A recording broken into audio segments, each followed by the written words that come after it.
আরও করে আরও ভালো কিছু করবো। শুরুটা যেভাবে হচ্ছে আরও ভালো হোক ইন্টারন্যাশনাল প্ল্যাটফর্মে। কি প্রফেশন নিয়ে আছে? আমি অ্যাজ আর্টিস্ট হিসেবে আছি, আমি মডেলিং করছি প্লাস আমি অ্যাক্টিং করছি। প্রফেশনটা কেমন আর কেন সিলেক্ট করছেন? আসলে শৈল্পিক মন তো, কারণ শিল্পীদের শৈল্পিক মন থেকে আসলে এই কাজটা আসে। কেউ হয়তো এই প্রফেশনে আসে লাইমলাইট, সেলিব্রিটি, অনেক কিছুর জন্য। তো অ্যাকচুয়ালি আমরা অনেকে অনেক কারণে আসে, আমি আমার আশা বলবো এই প্রফেশনটা কেমন লাগে?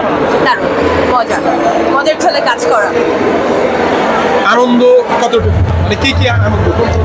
কি কি আনন্দ বলতে, আমি ছোটবেলা থেকে বলা যায় যে ফ্রি হ্যান্ড কাজ করতে পছন্দ করি। তো শুটিংয়ে সেরকম ধরাবাঁধা নিয়ম নেই আমাদের ধরাবাঁধা নিয়ম বলতে গেলে আমরা স্ক্রিপ্টটা পড়ছি, আমরা অ্যাক্টিং করছি। সো এটা দারুণ একটা মানে বলা যায় যে মজার ছলে আর কি অ্যাক্টিং করে।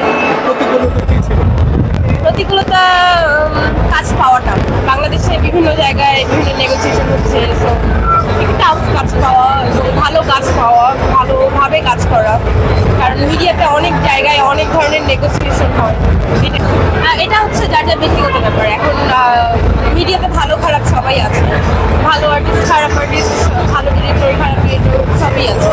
তো বিষয়টা হচ্ছে কি যে আমরা কীভাবে নিজেকে কাজ করতে বাধ্য করছি। এখন আমি যদি টার্গেটিংয়ে না যাই, কেউ আমাকে টার্গেটিংয়ের দিকে নিয়ে যেতে পারবে। তো ডিমান্ড হোক এটা হোক, এটা পুরোটা নিজের উপর ডিপেন্ড করে। আমি তো মিডিয়াতে আমি টাকার জন্য আসিনি অ্যাকচুয়ালি।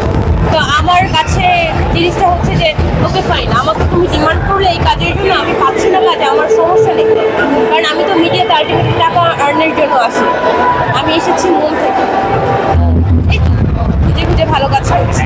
বর্তমান সময়ে কাজের বাইরে বর্তমান সময়ে পরকীয়া খুব বাড়ছে এবং ডিভোর্সের সংখ্যা বেড়ে যাচ্ছে।